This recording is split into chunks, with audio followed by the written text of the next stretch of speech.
What up, YouTube? It's MotoChaz back with another video. Thought I'd bring y'all one. Just talking about some of the things I wish I knew before buying gear and buying a helmet, buying everything just to get started with my motorcycle journey and my motovlogging journey. So one of the first things I wish I knew how important a helmet was for good audio. Cause when my first helmet I bought was a HJC I-10, which, don't get me wrong, is a good helmet, but it's a good helmet for just a beginner rider. Cause it's like it's less than 200 bucks, but it's loud, so you can't really capture clean audio because it's too much wind noise, even at 30-40 miles an hour. So I had the HJC I-10, and I had an aftermarket visor, which also they are known for being louder than the visors that come with the actual the helmet from the brand itself. So I wish I'd have knew that, because I could have saved myself a couple $100 in the beginning. So now I got pretty much a brand new helmet in the HJC just sitting there, because I had to upgrade in order to bring you guys clean audio. So that's mainly the most important thing I wish I would have knew, is how important a good helmet was. So now I've got the Shoei RF 1400, which I was doing my reviews and stuff on. Well, my not reviews, I was doing my research on, and all the reviews showed that it had 5 stars when it comes to riding on the street, like just commuting, just being on the street. So, and I tend to agree, because it's pretty much silent, as y'all can tell. You can barely hear wind. Like, I can hear it while I'm riding a little bit, but the mic doesn't pick it up. Which leads me to number 2. I wish I would have knew, like, mic placement and stuff like that, because I would have been able to tell the helmet I bought wasn't the right helmet, just based off how much room it was, like, around my neck area. So that just allows for a lot more wind to get up inside your helmet, you know, for the mic to pick it up.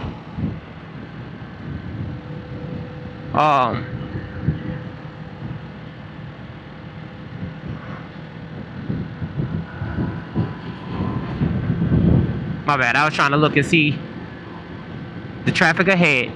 Another thing, I wish I would have just started recording and posting, because just waiting on a perfect ride, the perfect thing to say, I lost a lot of my mileage trying to wait on the perfect first video or the perfect second video. So I lost a lot of miles that I could have been tracking, just trying to get the right footage, or trying to make sure I said the right things or said it the right way. So now y'all hear me stop in the middle of my sentence because I lose my train of thought, or I'm looking at something, and I'm not gonna care. I'm still gonna post it, because this is part of my journey. But I wish I would have realized that in the beginning.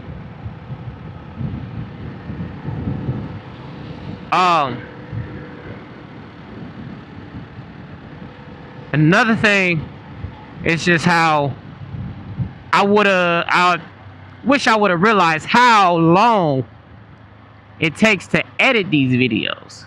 Like, even though it's not a lot of cuts and edits.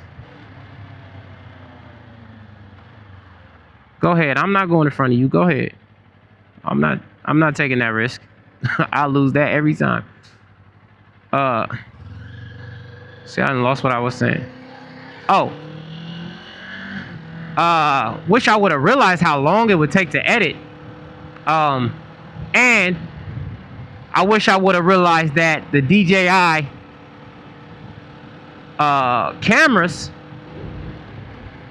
come with editing tool I can do right there on my phone.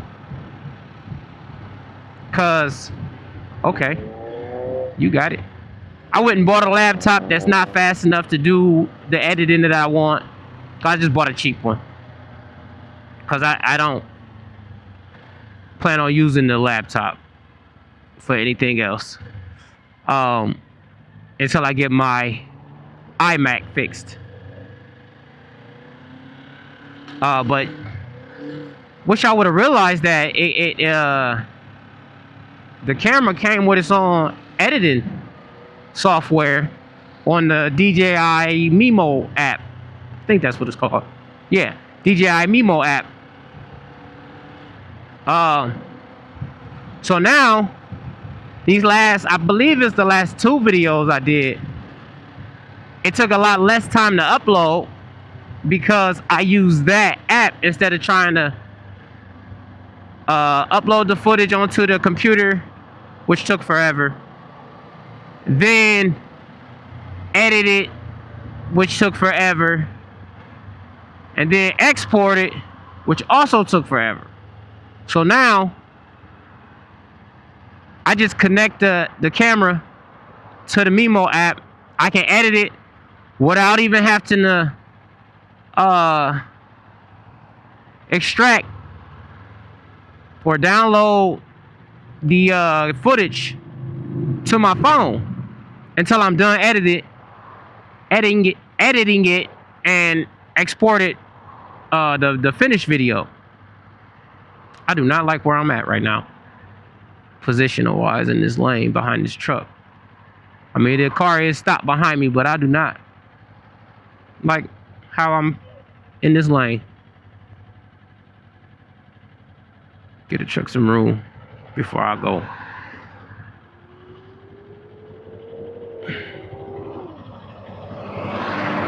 We not gonna make this light.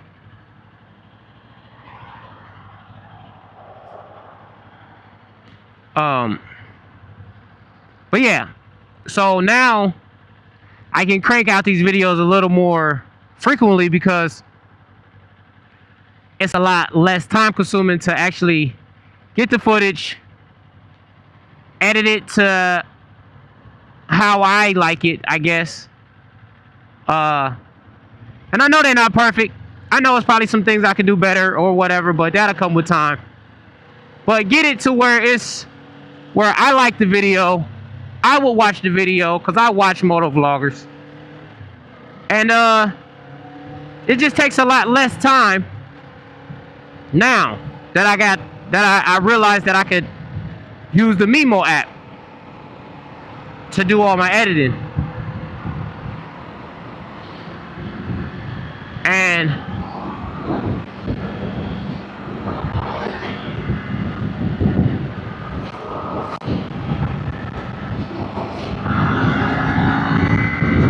you get on this highway.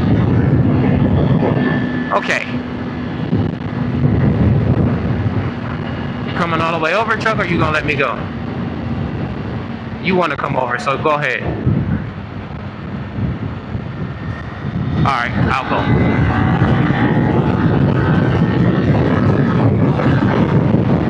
Anyway,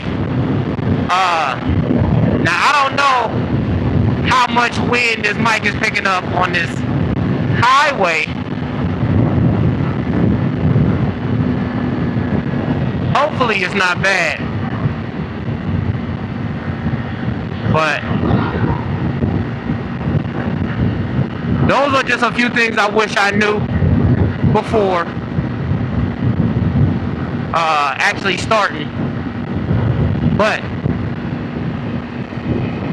motovlogging to me is fun, and it makes me wanna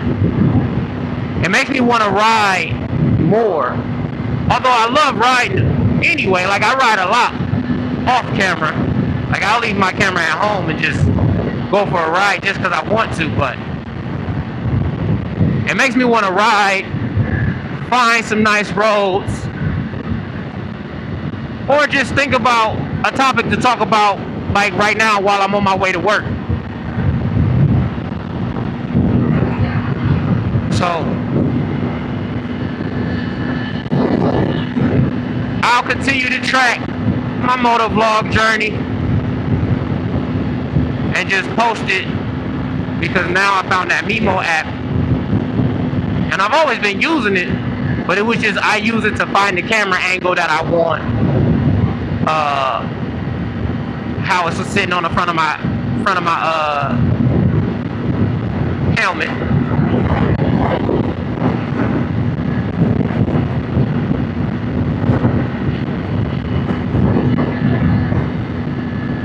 Why is there so much traffic today?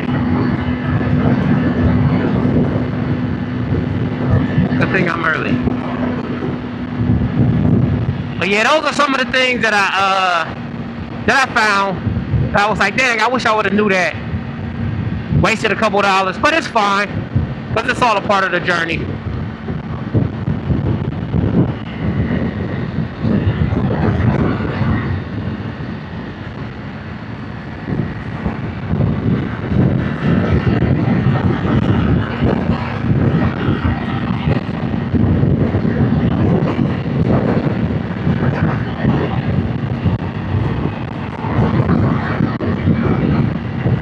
See, riding on the highway still,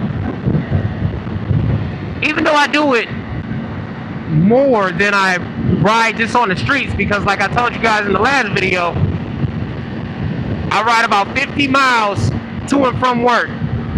Normally, I don't take the way that I just took. I hop on the highway way before I just did. I just decided to take the back road so I can talk to you guys for a minute.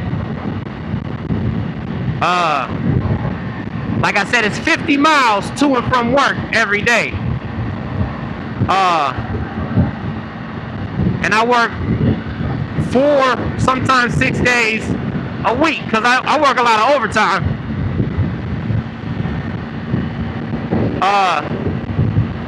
But the highway still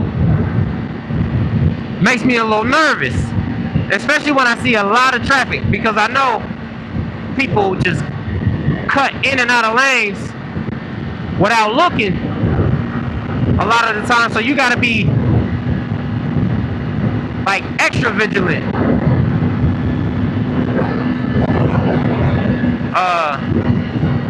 Cause I don't know, Ohioans, hey, they can't drive, I'm not gonna lie. I hate to talk about my own people, but boy oh boy, people cannot drive.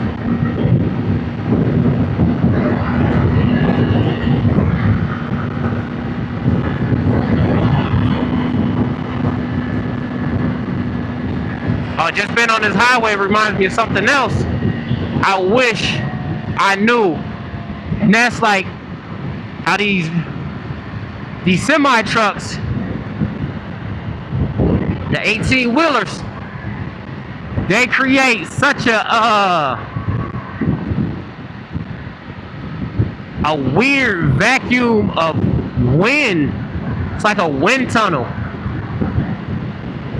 So when if you see me on the highway, you'll always see me get in some room until I can kind of zoom past them and kind of duck down, just to be a little bit more aerodynamic. Because when I first started riding on the highway, they would throw me from lane to from the side of the lane to another side of the lane.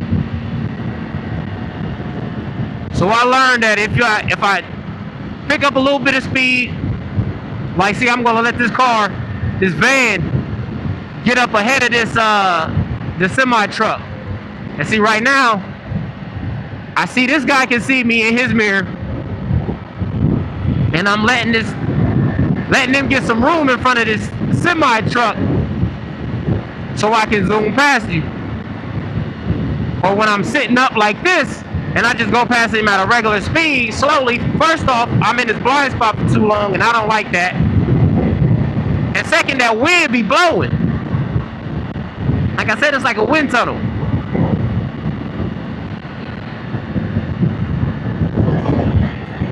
There's not enough room for me yet. But I see that he can see me. And if he got over, I still got enough room to where he's good. So now I'm about to hit the throttle, zoom past him, duck down a little bit. As soon as I get past him, I just slow back down. There's no big deal. And I believe even if a cop saw me do that, they wouldn't even mind, because I feel that that's a little dangerous, because it's, like I said, it throws you. And this bike is not heavy. I'm not sure exactly how much it weighs, but it's not like a Harley where they weigh like 800-900 pounds. This bike probably weighs 300-400. I don't know. I don't know the specs like that. I didn't look that far deep into it, to be honest with you.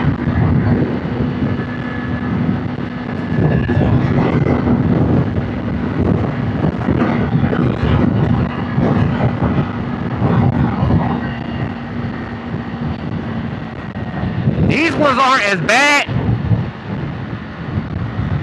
but I still don't like being next to them for that long.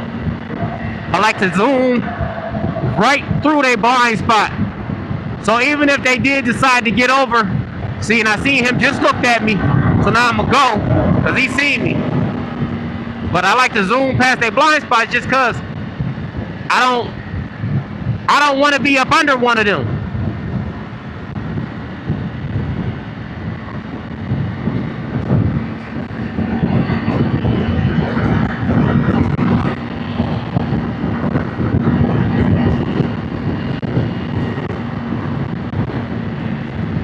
But that's all I got for you guys for today's video. I'll holler at you guys in the next one. Peace.